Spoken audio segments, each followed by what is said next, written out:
¿Cómo están, estimados amigos de este canal YouTube? No han pasado ni 3 meses del gobierno del presidente Castillo y del Partido Perú Libre.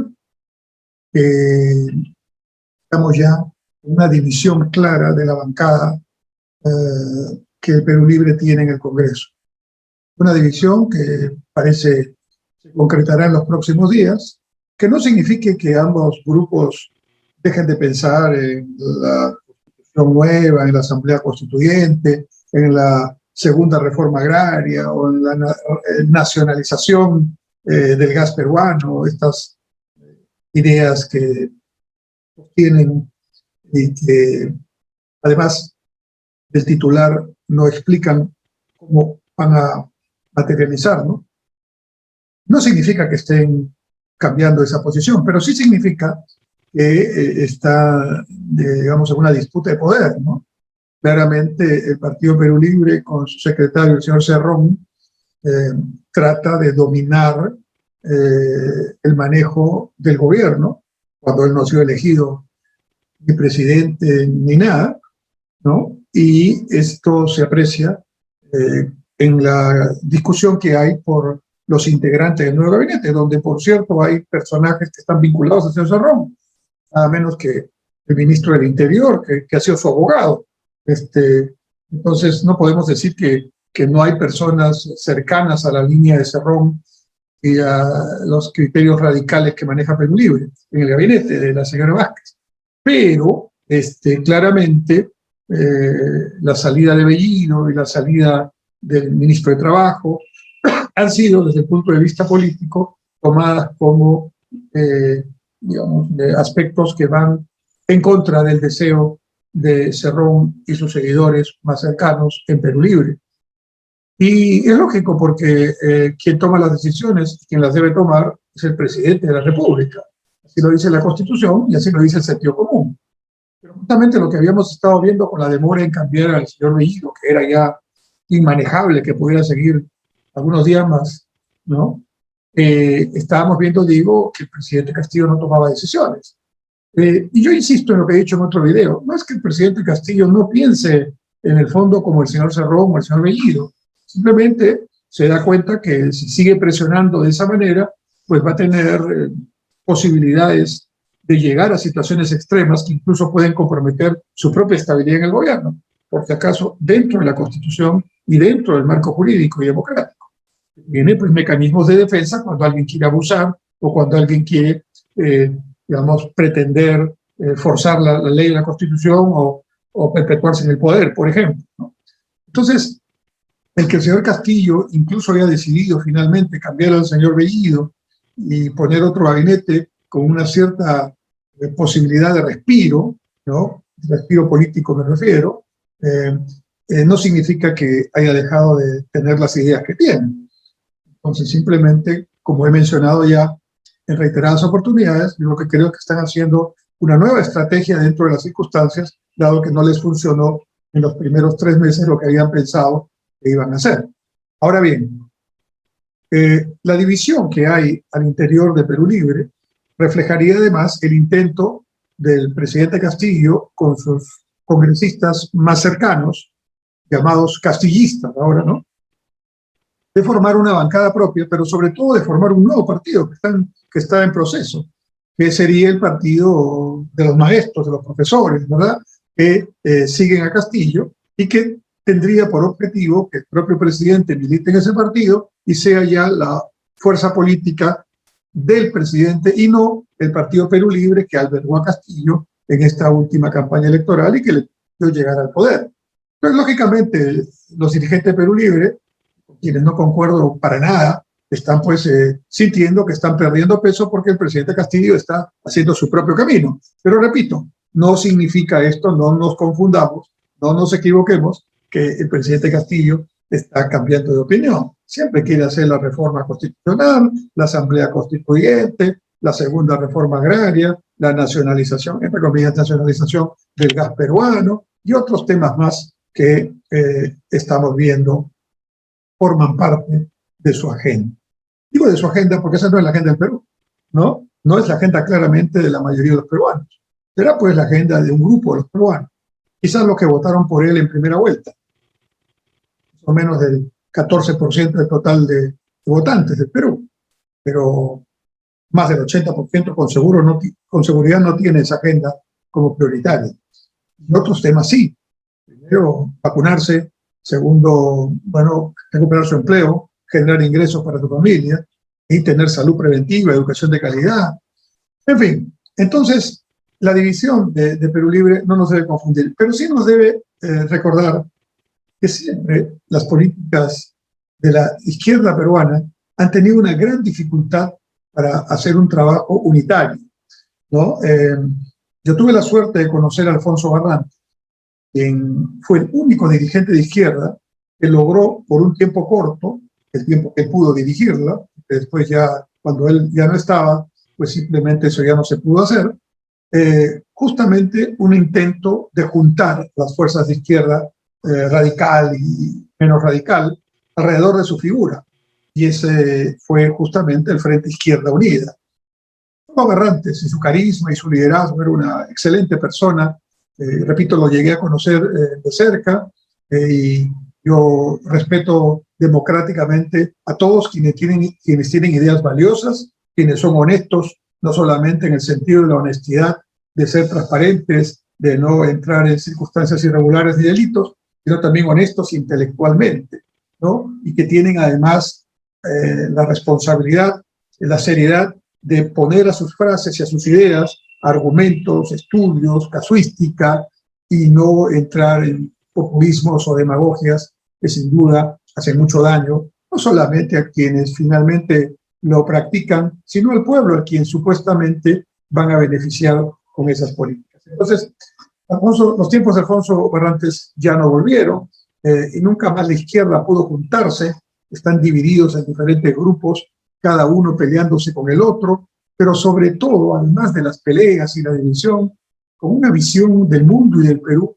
que parecería se quedó en los años 80, 70. Es increíble la poca capacidad que han tenido para reflexionar sobre lo que pasó en el mundo en los años 80, 90, ¿no? Para ellos la caída del muro de Berlín no significó nada, para ellos la reunificación de Alemania no significó nada, para ellos la desintegración de la Unión Soviética, el glasnost, la perestroika no significó nada, para ellos el manejo pragmático de la economía que hacen los chinos no significa nada, ¿no? Para ellos el que ya no haya economías socialistas o comunistas en Europa del Este, sino economías en transición, no son capitalistas, pero ya no son comunistas, ¿no? Como la ex Checoslovaquia o la ex Yugoslavia, y todos esos países que estaban alrededor de la Unión Soviética, que tampoco ya existe como tal, no es nada.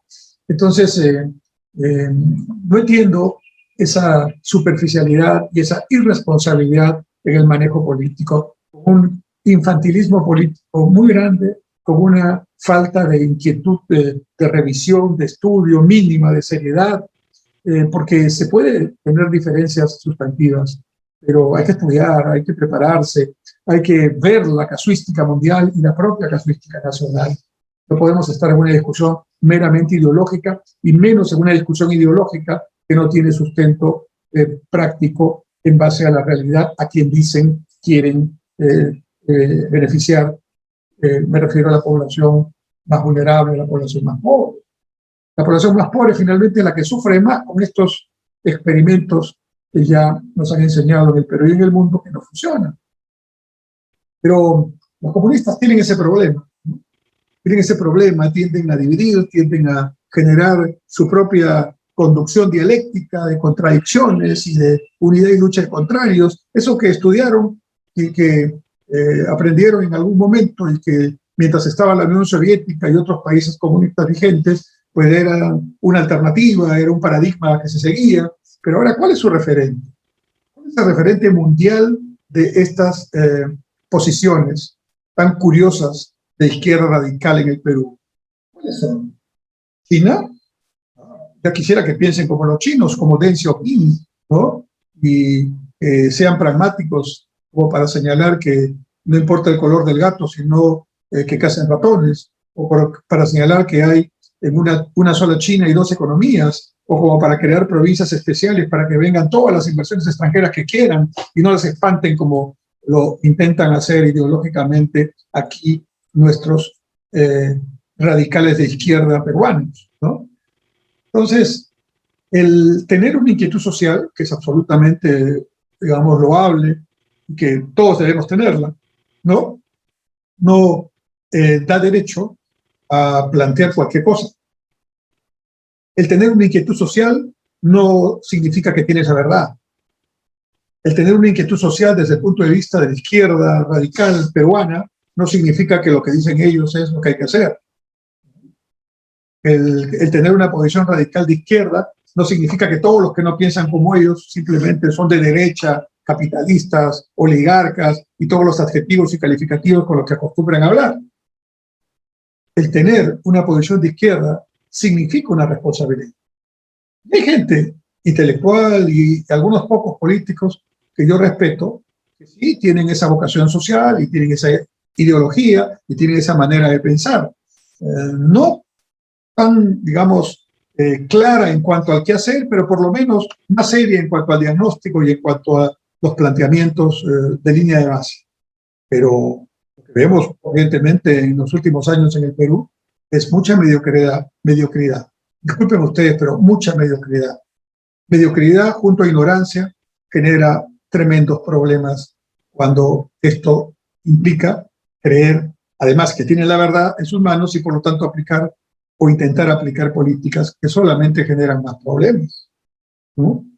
Entonces, la división de Perú Libre, primero, en menos de 3 meses, no nos debe llevar a la equivocada idea de que están cambiando algunos y están pensando que van a hacer cosas más razonables, más vinculadas a la realidad peruana, que no espanten a la inversión privada y no debiliten la democracia. No, siguen pensando igual, pero quieren hacerlo ahora en bandos, porque los grupos quieren pugnar entre ellos quién tiene más poder, quién tiene más cuotas de prefectos, subprefectos, ministros, en fin. Ese es el tema, lamentablemente. Y curiosamente, en ese punto no solamente está la izquierda radical en el Perú. Yo llamo la atención sobre el hecho de que buena parte de lo que estamos discutiendo y lo que estamos criticando se debe a que los partidos políticos en general, no les pongamos títulos, derecha, izquierda, centro, no, los partidos políticos en general no han hecho su reingeniería y siguen pensando, en este momento, este video está saliendo en octubre del 2021 y el próximo año, exactamente dentro de un año, vamos a tener elecciones regionales y municipales en todo el país. ¿Cuál es la preocupación? La única preocupación, porque claro que deben preocuparse también de eso, de los partidos políticos, ver quiénes pueden ser los candidatos. Y sus programas y sus propuestas y los nuevos liderazgos y el partido escuela y la vinculación de sus partidos a la realidad de cada una de las regiones y municipios. No, eso después. Lo importante es llegar al poder y después ya vemos que, miren lo que nos está pasando con este gobierno del presidente Castillo, que dijeron, bueno, nos están criticando en la campaña, mucha gente dijo hay que darles el beneficio de la duda. Llegaron y no tenían idea qué hacer. En serio, no tenían idea qué hacer, ¿no?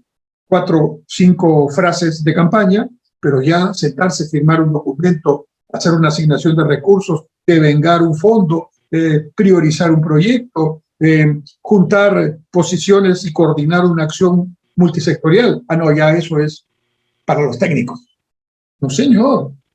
¿No? Si no hay lineamientos claros a nivel de las cabezas, ¿cómo va a actuar el cuerpo del Estado que ya tiene problemas serios de burocracia y de lentitud y de poca transparencia y de ineficacia? Entonces, definitivamente, creo que este es un reflejo no solamente de la precariedad intelectual, de la poca responsabilidad política de quienes hoy nos están gobernando, sino también de este defecto que muestran los grupos de izquierda radical en el Perú, de primero no ubicarse en los tiempos actuales, no revisar la historia mundial reciente y la propia peruana, y seguir haciendo planteamientos que no solamente no son los adecuados, sino que más bien nos llevan en el sentido inverso. Y en nombre de los pueblos y en nombre de la gente pobre, pretenden hacer barbaridades que solamente pueden afectarnos y afectar a esos pueblos y a esos pobres que todos queremos que no estén en esa condición. La división, entonces, junto a la mediocridad, nos da una característica de pronóstico reservado. Y es lamentable que estemos en esa situación en el Perú.